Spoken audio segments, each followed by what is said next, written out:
Se manu e le mali liu wili whaofo ta avao to lala kelemete, ma le aunga Jerry le aunga, pe ana whaapea lava pa fo e longa ngō fie, ma whaelonga ile vao awala titele, po median barriers, pe ona sauno ai le na whaia suenga, i tino mali liu, o ia tau le lea. Ai mai se o lea whaalawe lave. O tau le lea e to o tolu na maali leo, sa ngā lulu ele polkalame o ngā luenga whaavai taimi whaato angai New Zealand. Ma o lea salua sifulona o kusolua whelua whaa, na lawea ila la tau van, na usa so ai se loli tele na pāle pao, ma tifanga ili pāile o ngā tutono le motorway, ili tu i sauti e Rama i au kilani, e lua nisi ta avale na so a whaatasi atua i ele loli, e to atasi na manu ati ngai na isai tutono le van, lea na malangai mal to tolu lea na mali liu, o lea li poti, o lo ofi ma fautuanga, whaapea ma finangalo, o lea na whaia le suenga, i awala na se manu, e le tupo ele whaanavlave, na whaamatala ina e whaapea sa fia lava le to ono, lea na malanga i le van, ona na sauni e toi fo i Samoa, ina ua mai a masina e ono sa ngā lulu e ai, i ngā luenga whaavai taimi to tono New Zealand, sa whai umaola tau fusipao, i le taavale, o le mau fo ia e na whaasawina mai le whaanavlave, sa le ima so la tau popole ile ave a whaofo, po o le tūlanga fo ila la tau ta vale, na whaalia ile suenga,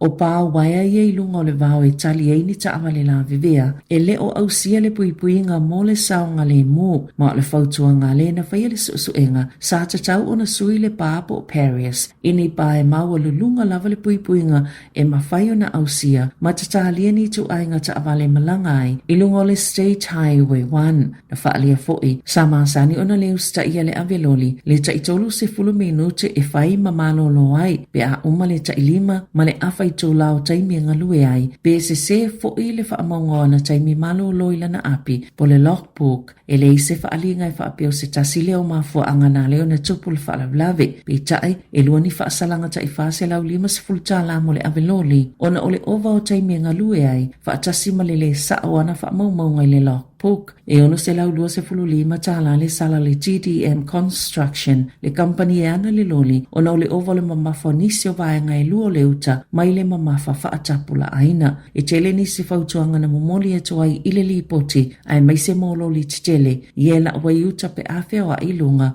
o awala titele.